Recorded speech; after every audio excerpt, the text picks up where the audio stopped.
Resolução 33/4, artículo 7 da Resolução da Nações Unidas avisa se pueblo vai deprivar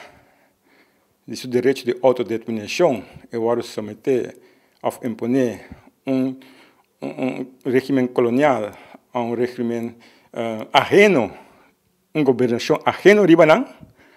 não tem direito de defender a mesma com toda sorte de meio, incluindo a força e guerra significa matar. Guerra está mata, para matar todo uma guerra, ainda está legal. A nação ainda usa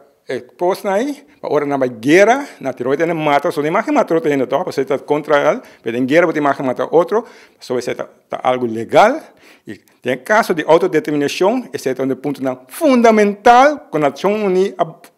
põe como para start a nação unida, para todo mundo respeitar outro seu território. Cada pueblo tem direito de decidir isso mesmo. Bom, decidir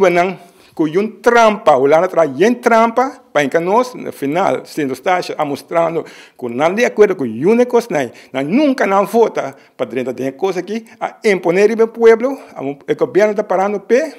ando dar sua declaração, que lá provocando, ela avisa algo, ela avisa if, ando se aqui está legal, para tu não compreender, a mim, nós temos todo o direito de defender nós mesmos na final contra pueblo que vem 30 lugar, então toma o governo over, toma a decisão over e decidir para dibo.